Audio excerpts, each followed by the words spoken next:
Blunts! Craziest shit in the world. That's like existing in two places at a time. You can never truly die because if they kill you in one form, you have a whole nother. Mosquito? This is the mosquito. This is like it's a deity. It's like a god. It's crazy. And just off the image alone, it scares the shit out of me. Yeah, I'm not gonna lie. When you showed me that was rough. We hate grasshoppers as is, and can you imagine a grasshopper the size of a fucking hawk? I'm killing it. With what? You remember when we did the first video and it was like, what stops this thing? Like concussive force, like rocket launchers. I don't even think a rocket launcher would stop this thing. Yeah, the fucking water panther was immune to missiles. Immune to missiles. What? Yeah, I don't think so. Anything that's got an alias as the boss. Two-toe Tom. How many syrup buckets full of dynamite? 7? Two-toe Tom, These baby. things they're terrifying because of the immortality. What's up, dirtbags? What's up, scumbags? It's been a little while. Yes. Back We for had to miss the last week. Some shit happened, but we're back with some more. We another got the iteration of the good old conspiracy closet. Cue that. a little bit better.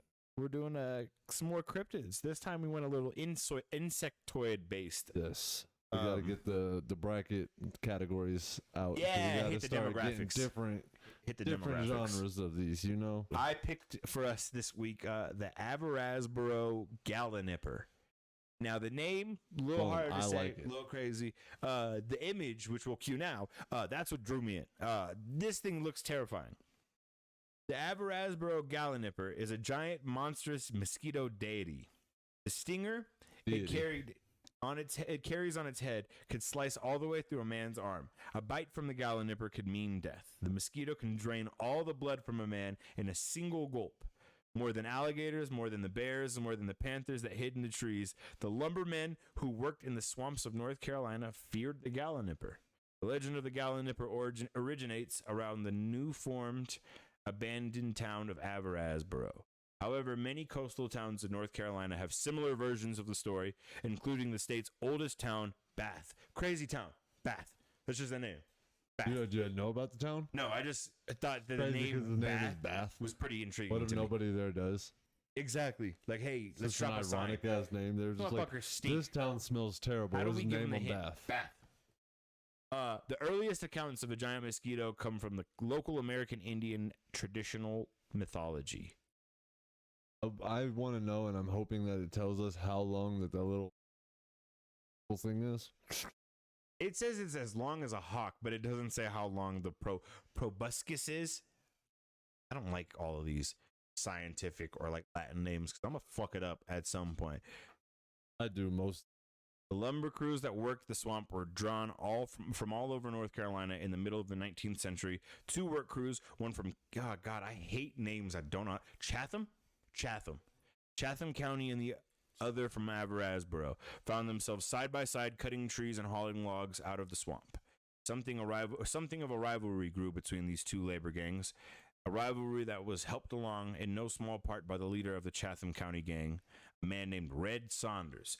Saunders was a braggart. He was continuously showing off and boasting about he was the strongest, toughest man not only in the swamp, but most likely in all of North Carolina, maybe even the world. The men from Averasboro were getting a little tired of hearing from Saunders brag, and frankly, his own men were beginning to think that they may have heard enough as well. So one day, some men from I hate saying this, Averasboro decided it was time to give Red Saunders his due. They approached Red and admitted that, sure, he was tough, but they bet that there was one thing in the swamp that was even tougher than him, the mosquitoes. They bet that Saunders wasn't brave enough to strip off his shirt, lie on the ground, and let the mosquitoes go to work on him for a full Damn hour. right I'm not. God, You're goddamn right I am get not. malaria. Hey, Think I I'm a want man. you to get No. sick. Yeah, for real. What the fuck is wrong with you? Want West Nile? Go ahead. Red Saunders said he could take anything. The men found a corner of the island where thick clouds of mosquitoes were hovering above still water. The workmen built a small smoldering fire to give off smoke that would give them shelter, and Red stripped off his shirt and lay face down in the mud, letting the mosquitoes go to work on his back. Why on the back? You can't even itch your back. Because I don't want them.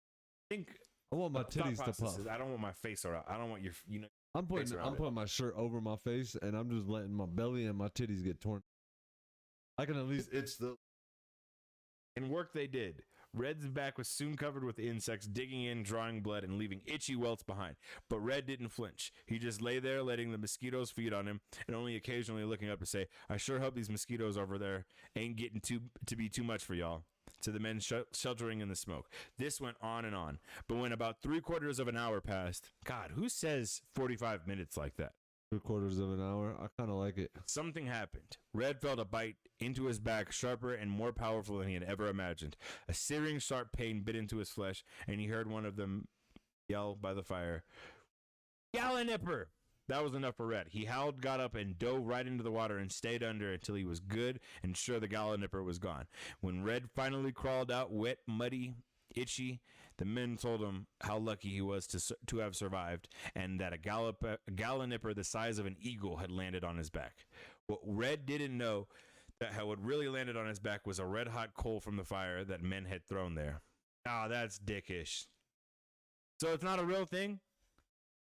Not that we know of. I'm disappointed. This is how the legend starts. Who knows? Well, Red was quiet for a week after that. He didn't brag too much and he scratched a lot, but pretty soon he began to tell everyone about how he was the only man tough enough to survive an attack from a Gallinipper. The legend of the Gallinipper was kept alive in a tavern, which for years had hanging from its ceiling a bird skeleton with a long pointed piece of carved bone in place of a beak. Sign reading, the Averasboro Gallinipper. The Gallinipper lives on, and not just in legend. A species of exceptionally large and aggressive mosquitoes that's native to the southeastern United States has the common name of the American Gallinipper. Okay, so it is real. It's just not real. It's not the size of a hawk. Not that we know of. It is, going back to this page, it is in Carolina Cherokee mythology. So it's, and it exists long before that story too. So yeah, just a crazy big ass bird-sized mosquito flying to fuck y'all up. That could swallow all of your blood in one gulp. That's nuts. One hit, gone. I don't like that. Could you imagine? Like, I've had times where like they'll be like, and I'll look down and be like, oh, that's why my fucking arm itches. They just get one of those and I'm dead. I don't really get fucked with by mosquitoes. Fuck mosquitoes. I don't know if it's the olive oil and Parmesan cheese that flows through my blood, but I don't get fucked with by them. I really don't. Fuck mosquitoes. I literally ate bananas for like 6 years of my life thinking that. That's supposed to cure? Is that supposed to That's keep what Oscar told mosquitoes me. away? Oscar told me, eat a banana a day. That won't work. It doesn't. You just be, you have enough, you won't cramp up. 100% a You just lie. won't cramp. It's a lie. I don't know if I would classify this really as an insect though. It is the J'ba Fofi. So the picture here. Not to spoil, but I do think arachnids fall under the. If it is a 4 foot tall spider, but it's still an 8-leg. That's too damn big. Too big to be insect. Too damn big. So it's also known as the Congolese giant spider. It's a type of large arachnid cryptid which is said to inhabit the forests of the Congo. Nice. You said so it's in the Congo. Tall? So I believe so. Let me get down to it because I know it's somewhere in here, but I think it is like 3 or 4 feet tall. So most of the many anecdotal tales describe the spiders digging a shallow tunnel under tree roots and camouflaging in with this large screen of leaves. They then create an almost invisible web between the burrow and nearby trees, stringing the whole entire area with a network of trip lines. Some oblivious animal that's likely soon to end up in the creature's menu will trip the line, alerting the spider. The victim will then be chased into the web.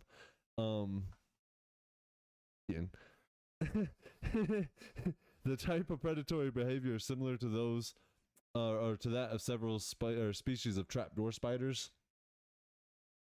Natives claim the J'ba Fofi eggs are pale, yellow, white, and shaped like peanuts, and the hatchlings are bright abdomen. The kitchen becomes darker and brown as they mature. At least it's a pretty spider. Some of the peoples indigenous to the regions of the Congo where the J'ba Fofi has been seen assert that the spider was once quite common, but since has become very rare. I would hope it's because they took flamethrowers and torched these 8-legged freaks. Who the fuck are you telling, dude? Sighting wise, the J'ba Fofi started as an African tale, but then expanded around the world. It started in the 1890s in Uganda. A missionary was trekking through the jungle with his companions when the two of his friends became entangled in a giant webs over the path. Before Siamese, the missionary, could save them, 2 gigantic arachnids ran out of the jungle and killed us. I'm sorry. It's just that wasn't funny to me. the demons took over right there. In 1938 in the Congo, the Lloyds were driving through a game trail when they came upon what believed was a monkey or large cat, but they saw it had 8 legs, upon which... How do you mistake a monkey for for a these things are spider? fucking huge, bro. But they saw it had 8 legs, upon which, that to their amazement and horror, the spider scuffled off into bushes. 1942 in Papua New Guinea. An Australian soldier said he had encountered a 10-foot web inhabited by a dog-sized spider. It was hairy and venomous. 1948 in Louisiana. The Slatons were going to a night church service when halfway down the road, he was told to stop. So the father was driving, was told to stop. What came out of the bushes was a horrible, gigantic, tub-sized, black, hairy spider. It disappeared into the bushes. The father acted like he had seen them, or acted like he had not seen them before, and it wasn't uncommon. So, like, he was just not surprised by it. It was, oh yeah, that's a spider. It's like a deer crossing for us. It's not a big deal. Yeah, just let him cross, man. And fuck, in the 1970s, Belgian officer Remy Jansen was fleeing from slave gangs in the jungles of the Vietnam War when his men were all slaughtered by hundreds of giant hairy spiders which ambushed him and his men in the jungle interior. Fortunately, Remy and another man managed to survive, but had to abandon all the other soldiers to their deaths. 2001 in Cameroon, a Baka tribesman told a scientist, William Gibbons, that a J'ba Fofi had built its nest near a village, so it saw the nest, didn't see the spider. Dakota Black Hills, 2010, a group of men were driving through the hills when a spider about 10 feet across crawled across the road. 2011 in the Amazon, Richard Terry, a filmmaker, went to South America to investigate giant spider sightings. He was told by the natives that they did have giant spiders in the forest, but they couldn't be reached. They were said to be 4 feet wide. Fucking Christ. So 4 to 10 feet wide. So in the first book, there was a book about it too. So it is called, so it was written by George Eberhardt. But it's pretty much like life in the Congo. And on page 204, he relates the terrifying experience of an English couple traveling through the region of a jungle in what is now called the Congo. R.K. Lloyd and his wife were motoring to the Belgian Congo in 1938 when they saw a large object crossing the trail in front of them. At first, they thought it was the dog or the monkey, but they soon realized it was a spider with legs nearly 3 feet long. So 3 feet long, 10 feet wide, 4 to 10 feet wide. Fucking giant spiders coming at you. I have the biggest fear in the world of spiders. I hate spiders. They like to bite me, and I hate them. I don't think I'm afraid of spiders, but that would definitely... That's my number one nemesis. Loosen my bunghole and there. if I saw a 3 foot, 10 foot wide spider coming at me, that's a real scumbag move. Real scumbag right there. That was a scumbag move. That's a scumbag move. I agree. Like I don't like that. But yeah, that's mine. I think I would rather see the Gallinipper now. The backstory behind it, I don't want to see a spider. And that thing sounds 2011. Now that sighting sounded smaller than the more recent sightings. I want to see because the last known sighting was in 2014. So they haven't seen one since then. But hopefully, 10 years ago. They napalmed. I hope they're just in hibernation and they're like cicadas now. You ever seen the movie Eight-Legged Freaks? Yes, that's what I imagine. 100%. With what is his fucking name? I wanted to say David Arnett or David Arquette. Yeah, great movie. No, not a great. It's scary, terrifying movie, especially as like a 13, 14-year-old kid. I hated it. That's why I hate spiders so much. Yeah. So going from something frightening, I'm gonna switch up. And I'm going to go to something lighthearted, savior-esque. Someone's going to die in that first round, you know? In that first round of that bracket. These motherfuckers clipped. But I'm going to do the butterfly people. I'm going to do the butterfly people. Butterfly people, or the butterfly people of Joplin, are enigmatic creatures reportedly appearing during the events of the EF5 tornado that befell on Joplin, Missouri on May 22nd of 2011. On May 22nd of 2011, a devastating tornado hit the town of Joplin, Missouri, leveling the buildings and killing around 158 people. To those that survived, the children of the families would share stories about the humanoid creatures that they nicknamed the Butterfly People. While many children shared their story, one recurrent element is that they were in the brink of death. Butterfly people manifested before them, protecting them from the falling debris of the tornado. Some have also accredited seeing the butterfly people carry off any of those who were close to death. Any of those close to death to the afterlife.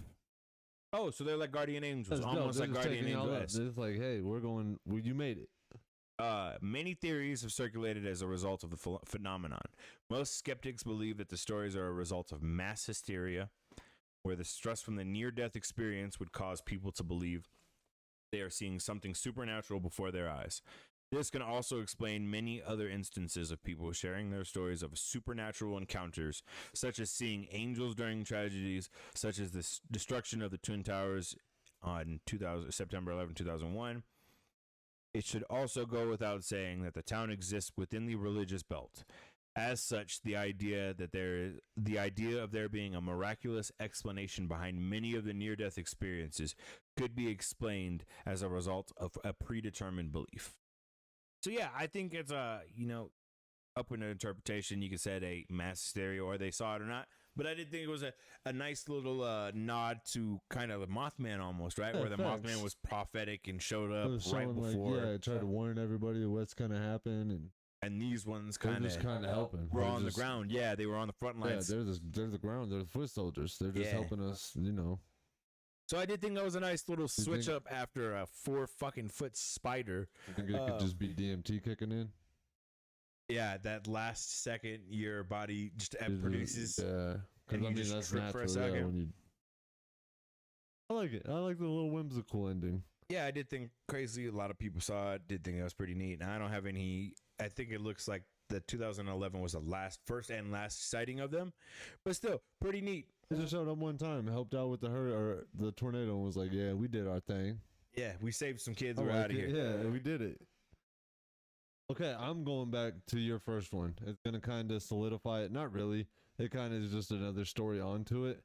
But it's the Arkansas version, called the Arkansas Snipe or the Skeeteroo. I like the skeeter. I like the Skeeteroo better too. I'm gonna call it the Skeeteroo. So the Skeeteroo is a fearsome critter in the form of a giant insect. The legend tells that a lumberjack was lost in Arkansas. He went up a hill to find direction. When he came back, the horse wasn't there. Two Skeeteroos ate the horse, chomped the saddle, and spat the horseshoes out. In another version, the giant insects devour a cow and brush their teeth with the cow's horns. Yeah, you see it. Yes. An American salesman and a man named Daniel were searching for a cow. The two men started walking around the swamp. Soon, they heard the bell of a cow and started to see the cow. When they arrived, they saw a dead cow with a mosquito standing on 2 feet, and it's shaking the bell to call the other cows and make them arrive to their fate.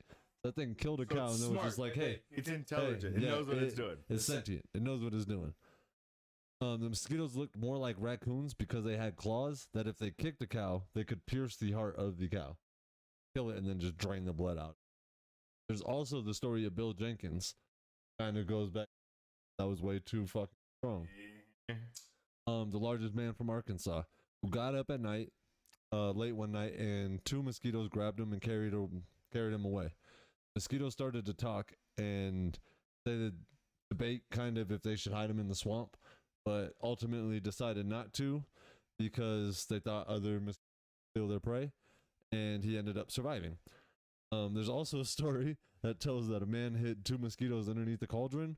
They started to make their way holes into the cauldron with their whatever the fuck you call it on the front of their face. Proboscis. That thing. And they started to escape. The man pulled away.